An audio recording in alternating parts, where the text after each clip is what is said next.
নমস্কার,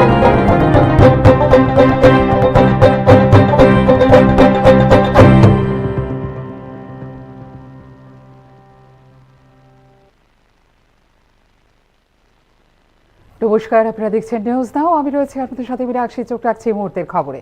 নির্বাসন কাটিয়ে পশ্চিমবঙ্গের দিলীপ ঘোষকে আবারও একবার রাজনীতিতে সক্রিয় করে তুলল বিজেপি কেন্দ্রীয় নেতৃত্ব। দলের সভ্য পথ অভিযানের নেতৃত্ব এবং পর্যবেক্ষণের জন্য বুধবার সকালে ত্রিপুরায় এলেন একসময়ের বঙ্গ বিজেপির প্রভাবশালী এই নেতা। তবে কি ত্রিপুরা থেকেই শুরু হলো দিলীপ ঘোষের রাজনৈতিক ক্যারিয়ারের দ্বিতীয় ইনিংস? তা নিয়েই শুরু হয়েছে জোর জল্পনা। বুধবার রাজ্যে এলেন বিজেপির সভ্যপথ অভিযানে ত্রিপুরার পর্যবেক্ষক পশ্চিমবঙ্গের বিজেপি নেতা দিলীপ ঘোষ। প্রবীণ বিজেপি নেতা দিলীপ ঘোষকে ত্রিপুরার 5টি সাংগঠনিক জেলায় দলের সদস্যপদ অভিযানের তদারকি করার জন্য নিযুক্তি দিয়েছে বিজেপি কেন্দ্রীয় নেতৃত্ব। সদর, খোয়াই, ধলাই, ঊনকোটি এবং উত্তর ত্রিপুরা জেলায় সদস্যপদ অভিযানের দায়িত্বে থাকবেন বঙ্গের এই বিজেপি নেতা। 2019 সালের লোকসভা নির্বাচনে বাংলা থেকে 18টি আসনে জিতেছিল বিজেপি। সেই 18 জনের মধ্যে একজন ছিলেন বিজেপির তৎকালীন রাজ্য সভাপতি দিলীপ ঘোষ। কিন্তু এবারে লোকসভা নির্বাচনে বাংলায় বিজেপির সদস্য সংখ্যা 18 থেকে কমে দাঁড়িয়েছে 12তে। গতবারের বিজয়ীদের মধ্যে যারা হেরেছেন সেই তালিকায় রয়েছেন দিলীপ ঘোষও। যদিও এই 5 বছরে অনেক রকম রদবদল হয়েছে বঙ্গ বিজেপির অন্দরে। রাজ্য সভাপতি পদ যাওয়ার পর জাতীয় সহসভাপতি করা হয়েছিল দিলীপ ঘোষকে। পরবর্তী সময়ে সেই পদও চলে যায় তার। দিলীপ ঘোষের সভাপতিত্বের সময় পশ্চিমবঙ্গ বিধানসভায় 3 থেকে 77 আসনে উন্নীত হয়েছিল বিজেপি। লোকসভাতেও বাংলা থেকে 2 জন সদস্যের থেকে 18 জনে উন্নীত হয়েছে বিজেপি। তবে কি নির্বাচন কাটিয়ে আবারও একবার বঙ্গ বিজেপির রাজ ধরবেন দিলীপ ঘোষ? তা নিয়ে কিন্তু ইতিমধ্যেই শুরু হয়েছে জোর জল্পনা। ত্রিপুরার সভ্যপদ অভিযানের মধ্যে দিয়ে রাজনীতিতে আবারও একবার সক্রিয় করে তোলা হচ্ছে দিলীপ ঘোষকে বলে মনে করছেন রাজনৈতিক বিশেষজ্ঞদের একাংশ মহল। এদিকে ত্রিপুরার বিজেপির সদস্য সংগ্রহ অভিযানও চলছে জোর কদমে। 3রা সেপ্টেম্বর মুখ্যমন্ত্রী মানিক সাহার সভ্যপদ নবীকরণের মধ্যে দিয়ে ত্রিপুরায় শুরু হয়েছিল বিজেপির সদস্য সংগ্রহ অভিযান। এই ক্ষেত্রে গত 15 দিনে 3,33,390 জন সদস্য নিবন্ধিত হয়েছেন বলে দাবি করেছে ত্রিপুরা প্রদেশ BJP. Bureau report, news now. চোখ রাখছি পরে খবরে। ত্রিপুরা বাঁশের টাইলস ব্যবহার করা হয়েছে সংসদে। আগামী দিনেও বাঁশের উপর ভিত্তি করে শিল্প স্থাপনে ইনোভেটিভ আইডিয়া নিয়ে কাজ করছে রাজ্য সরকার। বুধবার বিশ্ব বাঁশ দিবস। নিজের প্রতিক্রিয়ার এরকমটাই জানালেন মুখ্যমন্ত্রী ডাক্তার মানিক সাহা। বাঁশ শিল্পের উন্নয়নের মধ্য দিয়ে রাজ্যের অর্থনৈতিক ভিত্তি সুদৃঢ় করার পরিকল্পনার কথাও উল্লেখ করেছেন মুখ্যমন্ত্রী। আনন্দের দিন। ওয়ার্ল্ড ব্যাম্বু ডে, 21 প্রজাতির ব্যাম্বু আছে এবং সারা ভারতবর্ষে না পৃথিবীর মধ্যে সেটা জানকারি আছে যে এত ভালো সুন্দর সুন্দর ব্যাম্বু এবং বাঁশ আমাদের ত্রিপুরাতে আছে। এবং এখানে ব্যাম্বু নিয়ে আমরা এটাকে যারা ইনভেস্টাররা আছেন তাদেরকে আমি বলেছি এবং গভর্নমেন্টও সেইভাবে চেষ্টা করছে যে হ্যান্ডিক্রাফটসের তো আপনার জানেন বহুদিন ধরে ব্যাম্বুর সে কাজে লাগিয়ে হ্যান্ডিক্রাফটস শুধু ভারতবর্ষের বিভিন্ন প্রদেশে না বিভিন্ন 2024 সালে 2রা মার্চ লোকসভা নির্বাচনের প্রাক মুহূর্তে স্বাক্ষরিক ত্রিপাক্ষিক চুক্তির 6 মাস পর প্রথমবারের মতো বৈঠকে বসছে ত্রিপুরা সরকার এবং কেন্দ্রীয় সরকার। তবে এই ক্ষেত্রে বৈঠক হবে সচিব পর্যায়ে। নিজেদের কোর এজেন্ডা গ্রেটার ত্রিপুরাল্যান্ড, যার মাধ্যমে উপজাতি ভোট ব্যাংক ধরে রেখেছেন প্রদ্যুৎ কিশোর দেববর্মন এবং তাঁর ত্রিপুরামথা দল। তাৎপর্যপূর্ণভাবে এই এজেন্ডার কোনো উল্লেখই নেই ত্রিপাক্ষিক এই চুক্তিতে। গত লোকসভা নির্বাচনের প্রাক মুহূর্তে কেন্দ্রীয় সরকার, ত্রিপুরা সরকার এবং ত্রিপুরামথা দলের মধ্যে একটি ত্রিপাক্ষিক চুক্তি স্বাক্ষরিত হয়েছিল 2রা মার্চ তারিখে। নতুন দিল্লিতে হওয়া এই বৈঠকে উপস্থিত ছিলেন কেন্দ্রীয় স্বরাষ্ট্রমন্ত্রী অমিত শাহ, ত্রিপুরার মুখ্যমন্ত্রী মানিক সাহা, ত্রিপুরামথা সুপ্রিমো প্রদ্যুৎ কিশোর দেববর্মন। ত্রিপুরার আদিবাসীদের ইতিহাস, ভূমি এবং রাজনৈতিক অধিকার, অর্থনৈতিক উন্নয়ন, পরিচয়, সংস্কৃতি এবং ভাষা সম্পর্কিত সমস্ত সমস্যা বন্ধুত্বপূর্ণভাবে সমাধান করার বিষয়গুলি স্বাক্ষরিত হয়েছিল চুক্তিতে। একটি যৌথ ওয়ার্কিং গ্রুপ গঠন করে বিষয়গুলির সম্মানজনক সমাধান নিশ্চিত করা এবং সেগুলি বাস্তবায়নে উল্লেখ করা হয় চুক্তিতে। গত 2রা মার্চ এই চুক্তির 6 মাস পর প্রথমবারের মতো বৈঠকে বসছে জয়েন্ট ওয়ার্কিং গ্রুপ। কেন্দ্রীয় গৃহমন্ত্রকের সচিব রাজীব কুমারের স্বাক্ষরিত একটি বিজ্ঞপ্তি অনুসারে আগামী 20 সেপ্টেম্বর বেলা 12টায় নতুন দিল্লিতে অনুষ্ঠিত হবে এই বৈঠক, যেখানে উপস্থিত থাকবেন তিপ্রামথা রাজ্য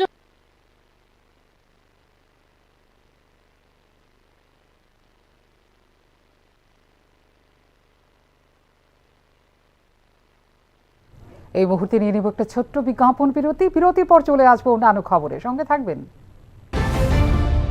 আপনি দেখছেন নিউজ নাও, আমরা জানি কোনটা খবর। তুমি আছো রান্নাঘরে, তাই সুগন্ধে ভরে, যা খুশি তেমনই খাই, তোমার জাদুর রান্নায় থাকে শুধু লংতরাই, থাকে শুধু লংতরাই।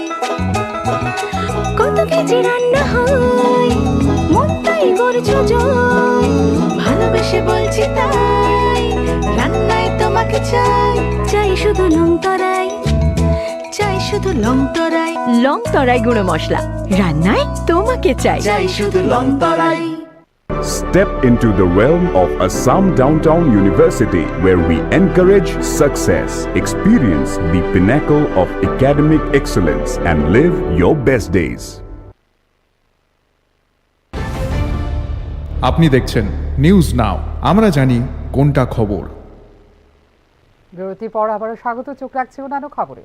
আবারও একই দিনে রাজ্যের একাধিক জায়গায় যান দুর্ঘটনা। আগরতলার উড়ালপুল ও খোয়াই পন্তবিলে একই দিনে গুরুতর আহত এক এবং মৃত্যু হলো এক বৃদ্ধের। রাজ্যের সড়ক নিরাপত্তা এখন প্রশ্নের মুখে।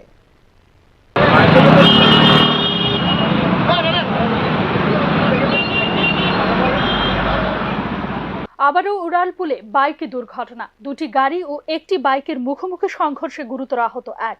ঘটনার এক প্রত্যক্ষদর্শী জানান, আচমকাই দুটি গাড়ি নিয়ন্ত্রণ হারিয়ে এগিয়ে আসতে থাকে, এরপরেই বাইকে ধাক্কা মারে গাড়িগুলি। এর ফলে গুরুতর আহত হয়েছে একজন। নামছিলাম ওই দিক থেকে, হঠাৎ করে এখানে স্লো স্পিড ব্রেকার ছিল, স্লো করেছি, হঠাৎ করে দেখি পেছন থেকে এটা মেরেছে। তারপর যখন নামলাম, নেমে দেখি পেছন থেকে আরেকটা গাড়ি ওটাকে মেরেছে, ওই আমাকে মেরে দিয়েছে। এটা কি কেউ আহত হয়েছে কেন? একজন কিছু হয়েছে, হাসপাতালে গেছে। বুধবার দুপুরে আরও এক দুর্ঘটনা, গাড়ির ধাক্কায় মৃত্যু 60 বছরের অমরচাঁদ সরকারের। ঘটনা খোয়াই পদ্মবিলে। মৃতের বাড়ি ধলাবিল সরকারপাড়া এলাকায়। জানা গিয়েছে তিনি রাস্তা ধরে হেঁটে যাচ্ছিলেন, তখন খোয়াই থেকে আগরতলা যাওয়ার পথে একটি গাড়ি তাঁকে সজোরে ধাক্কা মারে। এর জেরে মাটিতে লুটিয়ে পড়েন তিনি। পরবর্তীতে দমকল বিভাগের কর্মীরা ওনাকে দুর্ঘটনাস্থল থেকে খোয়াই জেলা হাসপাতালে নিয়ে আসেন, তবে কর্তব্যরত চিকিৎসকরা তাকে মৃত বলে ঘোষণা করে। আমি তো একটা খবর, আমার একজন ফোন করছিল আর কি, আমি ওখানে জুটে আসলাম বক্তব্য থেকে। আচ্ছা স্যার, একজন এখানে একজন লোক আমার ফোন করছে রাস্তায়, এমন বলতো স্যার গাড়ি ধাক্কা দিয়ে আবার ইয়ে করে সেগুলো কি অবস্থা আছে ঠিক করতে না, আপনি একটু দেখে যান। কি গাড়ি আসলো স্যার? আলু গাড়ি কয়ে করছে আমার। রাজ্যে একের পর এক যান দুর্ঘটনা। প্রশাসনের দাবি তারা নজরদারি চালাচ্ছেন, কিন্তু সেই নজরদারি কি আদৌ ফলপ্রসূ হচ্ছে? তবে কেবল প্রশাসনের উদাসীনতার দিকে প্রশ্ন তুলেই আম জনতা দায়িত্ব ঝেড়ে ফেলতে চাইছেন। এই দুর্ঘটনাগুলিতে তাঁদের কোনো ভূমিকা নেই, এই কথাই হলফ করে বলতে পারবেন কতজন? প্রশ্ন কিন্তু সেখানেও। ব্যুরো রিপোর্ট, নিউজ নাও। প্রতিদিন রাজ্যের কোনো না কোনো স্থানে জল ও বিদ্যুতের দাবিতে রাস্তা অবরোধ করতে দেখা যায় সাধারণ মানুষদের। এবার বক্সনগর ব্লকের অন্তর্গত কলমচৌড়া থানার মানিক্যনগর গ্রাম পঞ্চায়েত এলাকায় গত 5 দিন যাবৎ নেই কোনো বিদ্যুৎ না থাকার কারণে বিভিন্ন এলাকায় জলের তীব্র সমস্যা দেখা দিয়েছে। ঘটনার প্রতিবাদে বুধবার সকালে বক্সনগর বিশালগড় এলাকায় জল ও বিদ্যুতের দাবিতে সড়ক অবরোধ করে মানিক্যনগর এলাকার গ্রামবাসীরা। কিছুক্ষণের মধ্যে আগরতলা ও বিশালগড়গামী বহু বাইক ও গাড়ি আটকে পড়ে। বক্সনগর ও সোনামুড়ায় আসা বিভিন্ন সরকারি কর্মচারী ও সাধারণ মানুষ যাত্রীবাহী গাড়িতে আটকে পড়েন। অবরোধের জেরে প্রায় 2 ঘন্টা যাবৎ দুর্ভোগ পোহাতে হয় পথচারীদের। অবরোধকারীদের তীব্র আন্দোলন দেখে ঘটনাস্থলে ছুটে যান বিদ্যুৎ দপ্তরের কর্মীরা এবং কলমচৌড়া আরক্ষা দপ্তরের আধিকারিকগণ। অবরোধকারীদের দাবি অনুযায়ী সংশ্লিষ্ট দপ্তরের কর্মকর্তারা দাবি পূরণের আশ্বাস দিলে অবরোধকারীরা অবরোধ তুলে নেয়। জিনিসটা ঠিক করানোর লেগে কিন্তু তারা কোনো সাড়া দিতেছে না। আমরা লোকাল কিছু স্টাফ আছে, তারা কিতা করে কয় তারা দ্বারা হইতো না, এমুক বাবুরে দিত, হেমুকেরে দিত, তারা বলে ডিউটিত নাই, এজনের ডিউটি নাই, এজনে হেজনেরে ঠেলা দিতেছে। কারেন্টের কোনো বিষয়ে তারা পাত্তা দিতেছে না। এই যে লাইনটি যে দিয়ে গেছে কেবল তারটি খুবই নিম্নমানের তার, যা দিয়ে কারেন্ট চালানোর মতো বিষয় না। কারেন্ট ছাড়া আমরা যে আগের পুরানো তারটি যে অ্যালুমিনিয়াম তারটি ওইটি যাতে ওনারা আমরা পুরান তারই দেওয়া যাতে কারেন্টটা যাতে আবার আমরা আগের মতো পাই।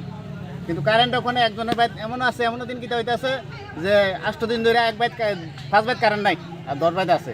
একটা সাইড জ্বলে একটা সাইড জ্বলে না, আর অক্ষণ তো একবারে বন্ধ হয়ে দিচ্ছে পুরা। এর লাগিয়ে আমরা জলের আর কারেন্টের লাগিয়ে আমরা এনাইয়া জিবি হাসপাতালের মেডিকেল সুপার অফিস সংলগ্ন ইউপিএস রুমে বুধবার অগ্নিকাণ্ডের ঘটনা ঘটে। ফায়ার সার্ভিসের তৎপরতায় নিয়ন্ত্রণে আসে আগুন। তবে এই ঘটনায় ফের প্রশ্নের মুখে জিবি হাসপাতালের নিরাপত্তা ব্যবস্থা নিয়ে। কোভিড পরিস্থিতিতে জীবিতে অক্সিজেন সরবরাহের লাইনে ত্রুটি বিচ্যুতির একাধিক ঘটনা বারবার সংবাদ মাধ্যমের শিরোনামে উঠে এসেছে। পরবর্তী সময়ে হাসপাতালের মনিটরিং ব্যবস্থার উন্নতি হয়েছে ঠিকই, তবে নিখোঁজ যে হয়নি তা ফের একবার প্রমাণ হলো বুধবার মেডিকেল সুপার অফিস সংলগ্ন ইউপিএস রুমের অগ্নিকাণ্ডের ঘটনায়। জানা গেছে ব্যাটারিজনিত গন্ডগোলের কারণে এই রুমে আগুনের সূত্রপাত হয়। রুম থেকে গল গল করে বেরোতে থাকে ধোঁয়া। ঘটনার খবর পেয়ে চট জলদি হাসপাতালে ছুটে যান দমকলের একটি ইঞ্জিন। ঘটনাস্থলে ছুটে আসেন হাসপাতাল প্রশাসন ও টেকনিক্যাল স্টাফরা। দমকল কর্মীদের চেষ্টায় কিছুক্ষণের মধ্যেই নিভিয়ে ফেলা হয় আগুনের উৎসমুখ। বড়সড় ক্ষয়ক্ষতির হাত থেকে রক্ষা পায় জিবি। তবে ব্যাটারিজনিত গোলমালের কারণেই যে আগুন লেগেছে সে কথা স্বীকার করে নিয়েছেন সংশ্লিষ্ট বিভাগের সঙ্গে যুক্ত টেকনিক্যাল স্টাফরা। ঘটনায় যে প্রাসঙ্গিক প্রশ্ন উঠে আসছে তা হলো, সমগ্র হাসপাতালের ব্যাকআপ রুম হিসেবে ব্যবহৃত এই রুমটিতে যথেষ্ট নজরদারি ছিল কিনা, অথবা কর্তব্যগত কোনো গাফিলতির কারণেই দিন দুপুরে বড়সড় বিপদ দেখা দিয়েছিল কিনা।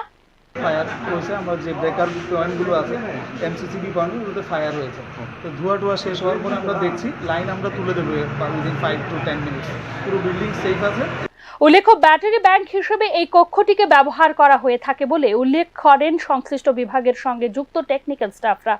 শর্ট থাকা ব্যাটারি কিভাবে তাদের নজর এড়িয়ে গেল সেই প্রাসঙ্গিক প্রশ্ন নিয়ে অবশ্য কোনো উত্তর দেননি হাসপাতালের আধিকারিক অথবা কর্মীরা। কমপ্লিটলি ইউপিএস রুম আমাদের এটা। এখান থেকে বিল্ডিংয়ের করিডোরগুলো ইমার্জেন্সি ওয়ার্ডে একটা দুটো করে লাইট দেওয়া থাকে যেন কোনো ডিজাস্টার বা কোনো। রাজ্য সরকারের ক্রমাগত চেষ্টা সত্ত্বেও সুপার স্পেশালিটি পরিষেবা থেকে জিবি বেশ কিছুটা দূরেই দাঁড়িয়ে আছে বলে সচেতন মহলের অভিমত। এদিনের অগ্নিকাণ্ডের ঘটনা নিয়ে কোনো ধরনের প্রতিক্রিয়া জানাননি হাসপাতালের সুপার। ব্যুরো রিপোর্ট, নিউজ নাও। এখনকার মতো এই মুহূর্তে সংবাদ এই পর্যন্ত। অন্যান্য আপডেটস দেখার জন্য অবশ্যই নজর রাখতে হবে নিউজ নাওর পর্দায়। নমস্কার।